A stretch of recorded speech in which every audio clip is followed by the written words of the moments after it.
Então, são várias normas que vinham não só no sentido de mudar a direção, de revogar o que estava ruim, mas mudar a direção no sentido de reconhecer a autoridade do auditor.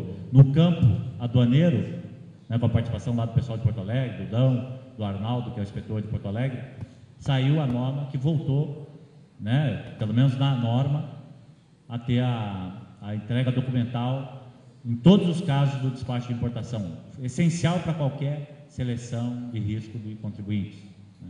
Também depende de implementação. E aí vamos ver. E aí vai da gente fazer essa pressão, né? A gente, eu digo, não é cada um individualmente, mas é a categoria, principalmente por meio do seu sindicato, né, nas suas plenárias. E fazer valer isso perante os outros setores que têm poder de pressão também, mostrar a importância disso do ponto de vista estratégico do funcionamento da administração tributária. Bem, isso era uma reflexão, seriam algumas colocações que até para trazer o conhecimento de vocês e algumas coisas que foram feitas, foram tentadas, né, no curto espaço de tempo.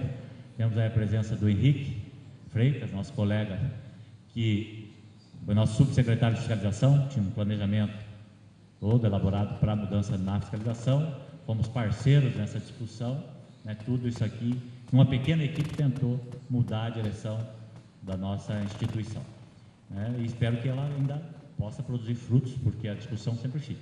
Temos o Serginho, né, o Dão, os nossos superintendentes aqui, que também batalhavam e nos traziam, né, nessa contribuição, na tentativa de mudança nesse processo de longo tempo que a gente vem batalhando dentro da Receita Federal. Só para finalizar, e até com uma forma, até em respeito, né, a questão, a provocação feita pela Lourdinha, da questão da seguridade, eu queria dizer que realmente esse é um desafio, a gente sustentar a seguridade na forma como ela veio para a Receita, né? Assim como ela justificou a posição favorável dos auditores que foram oriundos da Previdência, né? É bom relembrar os fundamentos da rejeição por parte do Unafisco à época, que era exatamente o medo da perda do controle da Seguridade Social, né? Foi muito batido esse argumento, foi muito levantado. Por quê? Porque a gente conhecia e conhece o funcionamento da nossa casa. Primeiro, porque nós temos uma especialização. Então, o fiscal aduaneiro não fiscaliza a pessoa física. A pessoa física não fiscaliza a pessoa jurídica. O da pessoa jurídica tem o do IRPJ e do IPI. E, por mais que a gente deseje, vai ser muito difícil nós fazermos o caminho do auditor da Receita né, Federal para a fiscalização previdenciária. E o outro já está sendo feito, já foi feito, acho que mais de 2/3 já passou, ou para a área de arrecadação, ou está na própria fiscalização dos demais tributos. Então, realmente passa a ser um desafio muito grande, convencer de que, embora pulverizadamente não seja o tributo mais importante, do ponto de vista de cada contribuinte a ser selecionado, do ponto de vista macro, ele é um tributo essencial, né, no funcionamento do Estado, né. É um desafio realmente muito grande, muito maior, porque, inclusive, se esse processo de fusão tivesse sido feito como uma boa fusão, sueca pelo menos, ele teria toda uma discussão, planejamento, mas não foi. É um projeto de fusão feito no afogadilho, era apenas uma ideia, né, e não tinha uma câmera, tinha aquela coisa do filme, né, que era uma ideia na cabeça e uma câmera, era só uma ideia, que virou, foi colocado no papel. E aí está se tentando construir uma verdadeira administração tributária e espero que ela não ocorra como o Dão colocou. Fique só um apêndice, como a aduana, da função principal que a Receita enxerga, que a maioria enxerga na Receita, que é da arrecadação tributária. Eu acho que é isso. Se tiver alguma questão, a gente pode discutir mais no debate. Obrigado.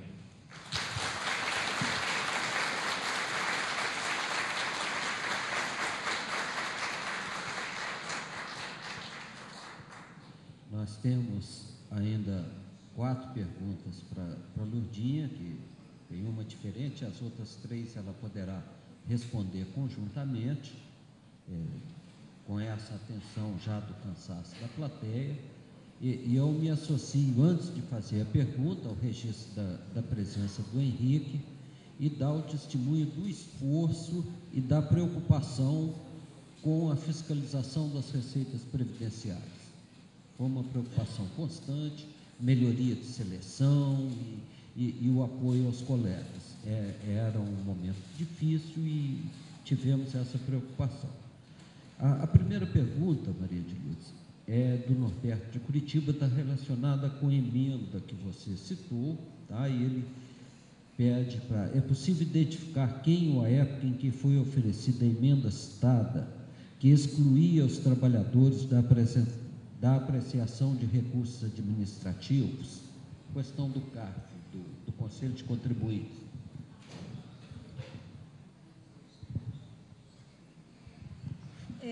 Foi ano passado, não tenho de cabeça agora, mas eu te prometo mandar. Foi ano passado, já nessa gestão do Sindifisco Nacional, apresentada pela Direção Nacional, uma emenda, me parece que naquele aquele PL 449. Mas eu tenho em casa, eu te mando por e-mail, viu, Norberto? Porque foi uma situação muito triste ler o relatório dizendo que o Sindifisco Nacional tinha apresentado uma proposta inconstitucional sobre a matéria. O Ricardo Moreira Reis apresenta 3 questões relacionadas com a questão da Receita Previdenciária, né? Ele diz: a Receita Federal do Brasil parece afastar-se da preocupação social. Nesse sentido, há que se alertar para o projeto de criação da DCTF Previdenciária, que haverá de aniquilar de vez a incidência sobre a folha de salários. Será a morte da Previdência Pública do regime geral? Uma outra pergunta, mais ou menos nesse sentido, são: renúncias e desonerações, bem assim os regimes especiais de parcelamento, são alguns pontos de vulnerabilidade do sistema previdenciário. O que se pode propor para estancar a sangria no custeio da Previdência, da Seguridade Social? Depois eu faço. Tá? Eu vou começar pela última. O que a gente precisa é de vontade política para parar de fazer remanejamentos legais. Porque se você cria diplomas legais, você não tem nem mecanismo de ir contra isso. O Eduardo, na parte da manhã, falou de ação de inconstitucionalidade. Eu acho que, em relação ao recurso da Previdência Social, a gente devia fazer uma ação popular pública, sim, para devolver, obrigar o governo a devolver, ainda que parceladamente, ainda que sob forma de superávit primário, antes, assim como fizeram para o serviço da dívida, que se faça da dívida previdenciária. De tudo que se arrecade, já se reserve um percentual de reposição. E para todas as vezes que a gente pode advogar e reivindicar, na administração trabalhar tecnicamente e pelo sindicato politicamente, é que toda vez que se faça uma proposta de renúncia contributiva na área da Previdência Social, que ela seja precedida de um estudo técnico sobre os impactos no financiamento da Previdência Social e da Seguridade Social, de acordo com a contribuição social que estiver sendo feita a proposta. E, por último, a gente tem que dizer o seguinte, que foi da primeira pergunta: se a gente não tomar uma medida imediata, as medidas administrativas que estão sendo adotadas pela Receita Federal podem desonerar folha sem precisar o sistema econômico tomar nenhuma providência, viu, Ricardo?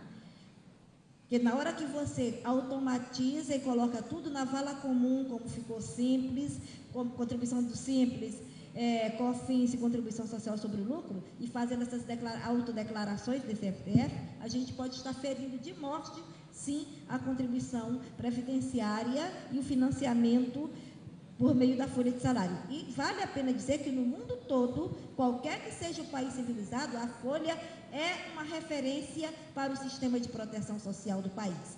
A gente pode até mexer na folha, sim, mas se for para, digamos, empresas que utilizam pouca mão de obra deve contribuir num percentual maior pela a utilização de tecnologias, a exemplo do sistema bancário. Mas, infelizmente, aqui no Brasil, na hora que se criou a COFINS e se extinguiu os postos de trabalho, a gente criou teto de contribuição sobre o faturamento para o sistema financeiro, que é quem mais arrecada neste país e é quem menos paga e financia as políticas sociais. Viu, Ricardo? Então, e ainda aproveito que eu esqueci de falar na ocasião, é que é uma excrescência para o financiamento da Seguridade Social a ótica dos grandes contribuintes centralizada apenas pela ótica da arrecadação do tributo imposto ou do tributo faturamento. São pessoas que estão atrás das folhas de pagamento. Então, que quando se fizer o planejamento das políticas, ela tem que ser voltada para os grandes contribuintes e voltada para a proteção social.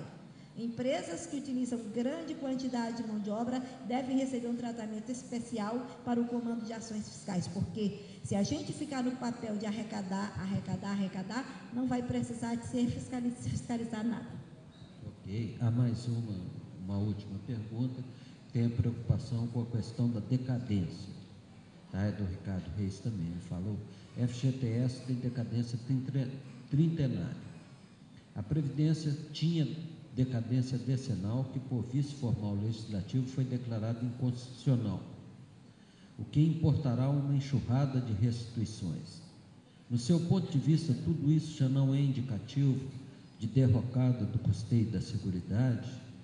Seria importante lutar por alteração legislativa que garanta prazo decadencial e prescrição maiores para contribuições sociais previdenciárias? E quem é o autor da pergunta? É do Ricardo Reis. Pensei que fosse do Joel. São figuras assim marcadas que se preocupam com os assuntos também.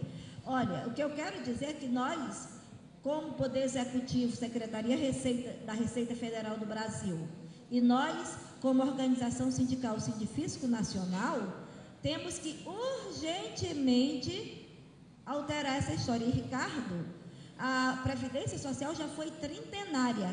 A decendial é uma questão mais recente, quando se começou o processo de desmonte da parte do financiamento dentro do próprio órgão.